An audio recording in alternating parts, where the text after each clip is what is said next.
John Wick, excommunicado, in effect in 5. In our world, there's a big portion of the population that are hired assassins. 4. They're after him for the money. 3. They're after him for committing the crimes he did. 2.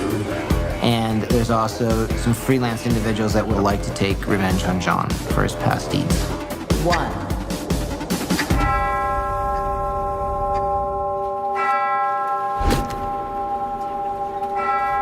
John kind of gets overwhelmed in chapter 3. TikTok, Mr. Wick. There's probably more action in Parabellum than there is in the 2 films combined. I mean, I remember when I read the first spec script of John Wick, and I knew that audiences would immediately kind of latch on to a whole underbelly of assassins in a world we hadn't seen before.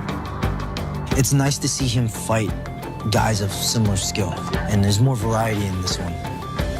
I'm a huge film fan and film buff. We've always talked about our influences, both Keanu and myself, from Sergio Leone to Akira Kurosawa to Tarkovsky to samurai films to some of the great Hong Kong films, and we try to just put these references for all the things we love. So you have a movie where a guy goes and kills north of 150 people over a puppy, fights ninjas, and shoots a lot of people in the head. Chad had this idea that he wanted to bring in ninjas. But we didn't want to call them ninjas because John Wick fighting ninjas sounds a little weird. So the character's name is Zero, is played by Mark Dacascos. We were looking for who could play Zero, and Chad thought of Mark Dacascos, who has a profound martial arts background and action movie background and experience. And I have to confess that before I actually saw John Wick, a friend of mine, Michael Stratford, he said, "You've got to watch these movies. I think you're gonna like this." Cut 2 months later, and I'm part of it. Oh, I wish I could tell you that Chad called me up and I had 8 months of rehearsals and practice and training.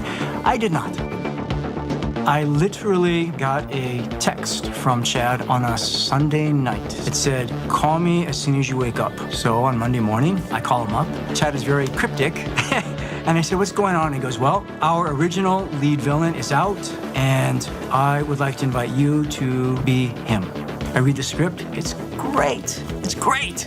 So I call him back up. I said, "Chad, I would absolutely love to be a part of this. When would you like me out there?" He says, "Can you come tonight?" Mark came in, and then he started to play with the role, and in rehearsals, this character of Zero came to life. Zero is actually a fan of John Wick's and is really looking forward to being the one who will kill him. I gotta tell you, I've been looking forward to meeting you for a long time. I'm a huge fan, and so far you haven't disappointed. Nobody else in his mind is worthy of that. Nobody else loves John Wick more than Zero. So it should be Zero who takes John Wick out. He feels like he's on par with John. His style, his grace, his class, his efficiency, how brutal and violent he is, but still a gentleman. Only by my blade, John. Zero is a shinobi, a ninja warrior, and he loves martial arts so much that he has students. He cares for his students like children. He loves his students. He wants to pass on the skills that he has, because that's what people that have the artistry and skill and talent as himself do. When Chad was thinking of Zero's students who could become the ninja or shinobi, it was like, let's reach out to Yeon and Chep Chep, who, I came exposed to in the raid. I'm Yayan Ruhian. My name is Cecep Arif Rahman. My background is pencak silat. Pencak silat is sometimes like dancing, sometimes like hard, sometimes so soft. We have the Japanese arts as a base, but because of fighting and killing all over the world, we take whatever is useful to us and we incorporate that into our style.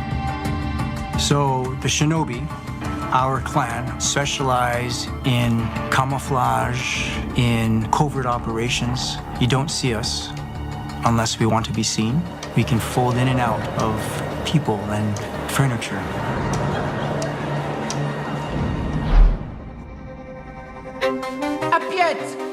We love the theory of dance and dance choreography, which is very influential in our stunt choreography. So you'll see the actual New York City Ballet performing for us in this, and we choreograph in parallel or in reference, almost a physical metaphor for what they do. And that's why our sequences look the way they do. Chad really has a great respect for ballet and the physicality and athleticism of it. And I think because he was, a stunt person himself, so he understands what it takes to kind of choreograph those sequences. Then we put ninjas in. We'll back it up for like the last, whatever we need lead in. And we'll work with the dancers a little bit of timing for them to walk through them. And then when we get all of that timed out, clear the dancers, let ninja guys come out. I think that ballet is such a good match for anything that's intense, tougher than it looks, and not for the faint of heart. I think it's so challenging, and what we do and what we portray is something so stunning and beautiful and effortless. But the work behind it, which is awesome that you're seeing this side of ballet, is the part that I think really does vibe really well with the John Wick world. We've hinted at other gangs in the Bowery King's army. It's been fun because they are the antithesis of the high table, and the high table is comfortable in their power because they've had it for so long, but they don't understand the power that the quote-unquote dregs actually wield. Long live the king. The world of the Bowery is run by myself, the Bowery King, and there's been a truce in existence between these two worlds, that they will coexist, that they will cooperate, that they will not encroach upon each other's territory, that they will basically abide by the collective rules set by the high table. The Bowery King explains in the second movie, nobody looks at the homeless. The homeless are invisible. And so they are allowed to operate and move within the city unnoticed. I'm a huge fan of Westerns, and I like the standoffs. That's why you hear the Western cues. I love duels. I think duels are cool, mano stuff. It fits very well in our world. In our world, there's a twisted code of honor and dueling and how they have to respect each other when you're that good of an assassin. In number 2, we went to Italy, and we figured, well, what's an older culture? We decided, okay, let's go the Arabic route. Welcome to Casablanca, Mr. Wick. Thanks. Well, it's fun because it harkens back to the oldest of the old while adopting the gadgets of the new. And we love the marriage of those two. Chad is very specific with the various fighting styles, and they are much more unintimidated as they face John than anyone else. And at first you might think their over-aggression is foolish, but in reality, it's what actually pins John down.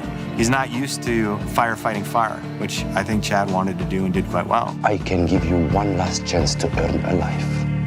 I will be of service. The cost of your life will be the death of others. The Ghost Recon is basically the high table's version of the Special Forces. So when these guys come in, it's like, oh, the best of the best. So actually the hardest ones for Wick and the Continental guys to deal with.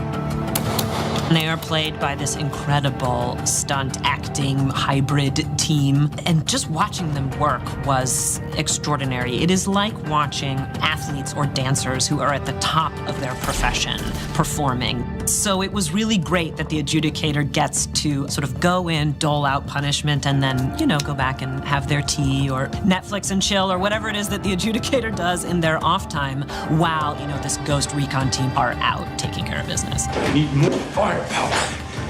The Ghost Recon are those out there who are unintimidated by John, by heaven or hell. These are the faceless denizens, and yet they are an extension of what the high table truly is. Because when you see the face of the high table, they're understanding, but the Ghost Recon of it all is their soul. Do what you do best. What's that? Hunt.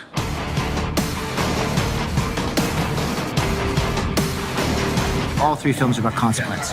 Do bad things happen to you. So there's really no way for the character to pull out of the dive. John may have succeeded in this hump. He may have dealt with this set of circumstances that surround him for the film.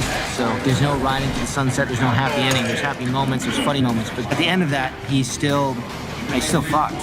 How do you feel? You pissed John? Yeah.